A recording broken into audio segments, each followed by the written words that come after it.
नमस्कार दोस्तों, हर्षित द्विवेदी एजुकेशन में आपका स्वागत है। मेरा नाम है Vineet Sagar. Daily one liners for exams 11 and 12 सितंबर 2022।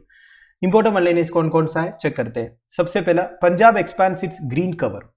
पंजाब का फसिल्का डिस्ट्रिक्ट में एक विलेज है कोहरियान वाली, वो एक ट्रेंड सेटर बना है दोस्तों फॉरेस्ट कवर एक्सपैंड करने में। फॉरेस्ट रिसर्च इंस्टीट्यूट का 2021 डाटा के हिसाब से फसिल्का डिस्ट्रिक्ट में केवल 1.34% फॉरेस्ट कवर था, वन ऑफ द लोवेस्ट था स्टेट में। तो डिस्ट्रिक्ट एडमिनिस्ट्रेशन ने एक पायलट प्रोजेक्ट लॉन्च किया called my village my forest.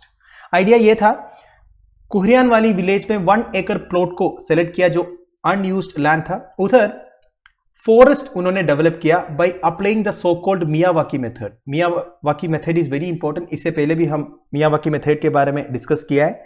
ये बेसिकली डिवाइस किया था by Japanese botanist Akira Miyawaki 1980s में।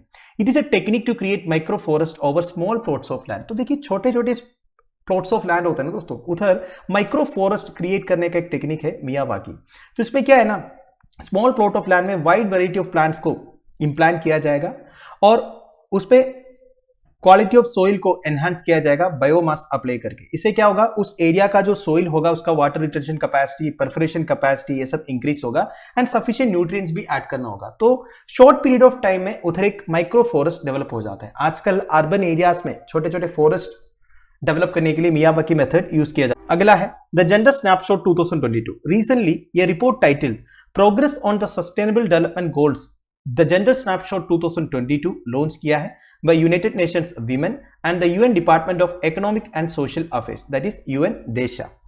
तो ये रिपोर्ट हाईलाइट किया है सस्टेनेबल डेवलपमेंट गोल 5 के बारे में। सस्टेनेबल डेवलपमेंट गोल्स के बारे में आपको पता ही होगा, टोटल 17 सस्टेनेबल डेवलपमेंट गोल्स है जिसे अचीव करना है 2030 तक। तो सस्टेनेबल डेवलपमेंट गोल 5 ये कहता है अचीविंग जेंडर इक्वालिटी, पर आज पर रिपोर्ट 2030 तक जेंडर इक्वालिटी अचीव नहीं कर पाएंगे at the current pace of progress. तो रिपोर्ट ये कहता है by the end of 2022 around 383 million women and girls extreme poverty में होंगे compare to 368 million men and boys. तो ये जो गैप है ना दोस्तों, ये 2030 तक हम क्लोज नहीं कर पाएंगे, बेसिकली जेंडर इक्वालिटी अचीव नहीं कर पाएंगे। तो it will take close to 300 years to achieve full gender equality at the current rate of progress. तो 300 साल लग जाएंगे दोस्तों, 2030 तो सोचो ही मत। United Nations department of Economic and Social affairs के बारे में, दैट इज यूएन देशा, ये 1948 में फॉर्म हुआ था। ये यूनाइटेड नेशंस का डेवलपमेंट पिलर आप बोल सकते हो दोस्तों, और सस्टेनेबल डेवलपमेंट गोल्स को ये मॉनिटर करते हैं, मतलब कितना अचीव हो पाएगा 2030 तक, अभी तक कितना अचीव हुआ है वो सब यूएन देशा हैंडल करते हैं। वैसे सस्टेनेबल डेवलपमेंट गोल्स कौन कौन सा है, मेजर हेडिंग इधर लिखा हुआ है दोस्तों। टोटल 17 सस्टेनेबल डेवलपमेंट गोल्स है, जैसे मैंने आपको बताया 2030 तक अचीव करना है सारे कंट्रीज को।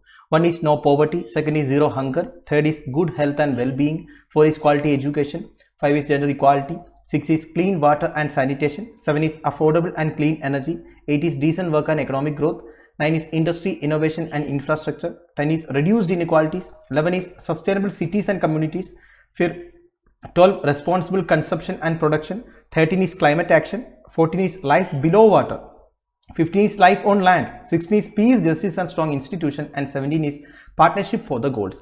तो ये सारे आपको बाय हार्ट करना है दोस्तों, वेरी इंपॉर्टेंट है सस्टेनेबल डेवलपमेंट गोल। अगला है environment ministry organises Swachh Vayu Diwas. Union ministry of environment, forest and climate change 3rd international day of clean air for blue skies observe किया है 9 सितंबर को आज स्वच्छ वायु दिवस या फिर Swachh Vayu Neel Gagan, to raise awareness and facilitate actions to improve air quality as part of national clean air programme, that is NCAP. National clean air programme का objective यह है दोस्तों, एयर क्वालिटी को इंप्रूव करना है by reducing particulate matter concentrations by 20 to 30% in 131 cities in the country. तो India में जितने सिटीज में सबसे ज्यादा एयर पोल्यूशन है, उधर पर्टिकुलेट मैटर कॉन्सेंट्रेशंस को रिड्यूस करना है 20 to 30% तक, और इसका टारगेट है 2024 तक। ठीक, so theme for the 3rd international day of clean air for blue skies क्या है, एयर वी शेयर। अब देखिए दोस्तों, ये जो नेशनल क्लीन एयर प्रोग्राम है, इसमें 123 नॉन अटेनमेंट सिटीज भी इंक्लूड किया है दोस्तों। क्या है नॉन अटेनमेंट सिटीज? देखिए, ऐसे सिटीज जो national ambient air quality standards को अचीव नहीं कर पाया, ऐसे सिटीज को नॉन अटेनमेंट सिटीज बोलते हैं दोस्तों। और 42 सिटीज को भी इंक्लूड किया है with A population of 1 million और मोर। obvious सी बात है, जब पॉपुलेशन इंक्रीज होगा उस सिटी का एयर पोल्यूशन भी इंक्रीज होगा, क्योंकि ज्यादा व्हीकल्स यूज होते हैं, ज्यादा कंजप्शन होते हैं, है कि नहीं। नाउ वैसे इंडिया के लिए एयर पोल्यूशन एक बहुत बड़ा कंसर्न है दोस्तों। हमारा capital new Delhi most polluted capital city in the world भी है, ये बात भी आपको पता होगा। अगला है army garrison named after general Rawat. Line of actual control के पास लोहित वैली में किबितु मिलिट्री गैरिसन का नाम दिया है after general Bipin Singh Rawat, India first chief of defence staff. आप सबको पता है दोस्तों, 9 महीने पहले एक हेलीकॉप्टर क्रैश इन तमिलनाडु में जनरल बिपिन सिंह रावत जी का डेथ हुआ था। वैसे as a young colonel Bipin Singh Rawat command किया है 511 Gorkha rifles at Kibithu from 1999 to 2000 और उधर के सिक्योरिटी स्ट्रक्चर को स्ट्रेंथन करने में इमेंसली कंट्रीब्यूट भी किया है। जनरल बिपिन लक्ष्मण सिंह रावत जी के बारे में 1958 में इनका जन्म हुआ था, 2021 में helicopter crash at Nilgiri hills in Tamil Nadu में डेथ हुआ था। He was an Indian military officer and was a four star general of the Indian army. पहला चीफ ऑफ डिफेंस स्टाफ थे जनवरी 2020 से दिसंबर 2021 तक। अभी चीफ ऑफ डिफेंस स्टाफ का जो पोस्ट है वो वेकेंट है। Now prior to taking over as the CDS, he served as the 57th and last chairman of the chief of staff committee। तो देखिए 57 चीफ ऑफ आर्मी स्टाफ थे, at the same time chairman of chief of staff committee भी थे। क्या होता है chief of staff committee? देखिए chief of army navy and air force का एक कमिटी होता है। वो कमिटी में 3 मेंबर्स है basically, chief of army staff, chief of naval staff and chief of air force staff. तो उन 3 चीफ में से जो सीनियर मोस्ट होगा वो chairman of the chief of staff committee बनते हैं, ठीक है। तो general Rawat ji 57th chairman of chiefs of staff committee थे। पर देखिए एक चीज आपको समझना है, चीफ ऑफ डिफेंस स्टाफ जो है permanent chairman of the chiefs of staff committee है। अभी के लिए चीफ ऑफ डिफेंस स्टाफ का पोस्ट जो है वेकेंट है, इसलिए senior most among the chiefs वो chairman of the chiefs of staff committee रहते हैं। अगर सीडीएस आएंगे तो वही होंगे chairman of the chiefs of staff committee. अगला है Bihar CM inaugurated India's longest rubber dam on Phalgu river. Bihar chief minister Nitish Kumar ji ने इनोग्रेट किया है India's longest rubber dam Gayaji dam on the Falgu river. इसके साथ साथ एक स्टील फुट ओवर ब्रिज भी इनोग्रेट किया है दोस्तों। तो रबर डैम को डिजाइन किया है experts from IIT Roorkee. Dam 411 metres long है, 95.5 मीटर्स वाइड है एंड 3 मीटर्स हाई है दोस्तों। क्या होता है दोस्तों रबर डैम?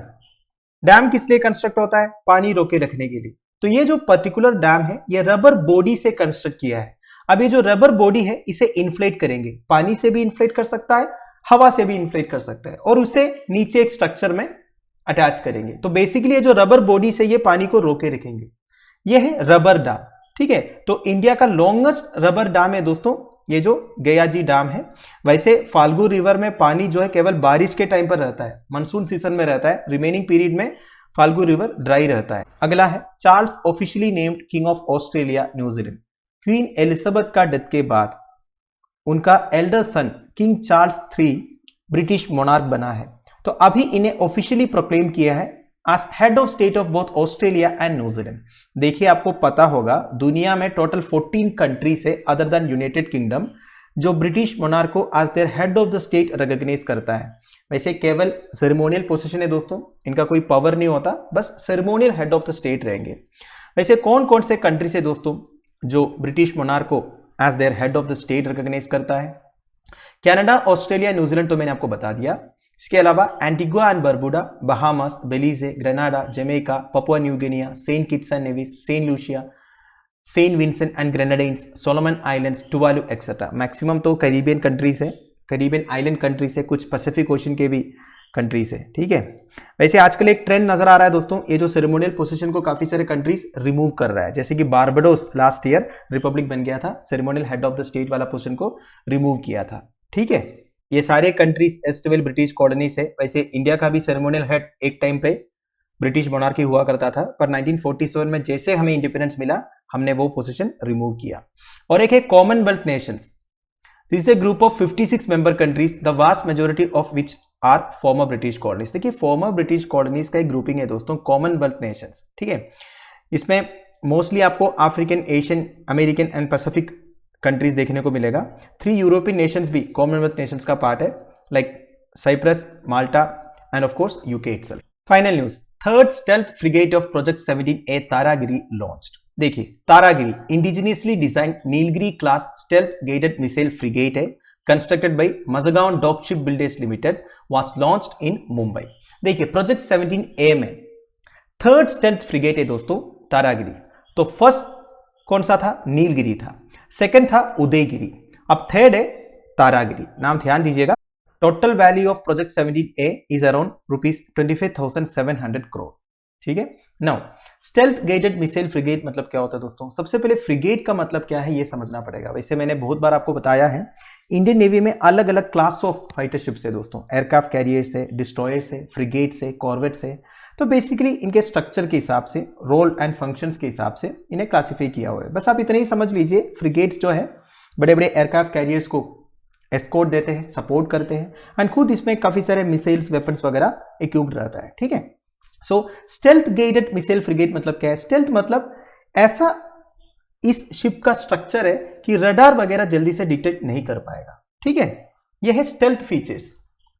तो दोस्तों दैट्स इट। आई होप आपको वीडियो इन्फॉर्मेटिव लगा होगा। लेक्चर की पीडीएफ एज यूजुअल आपको टेलीग्राम चैनल में मिल जाएगा, जिसका लिंक नीचे डिस्क्रिप्शन बॉक्स में प्रोवाइडेड है। Thank you for watching. Bye bye.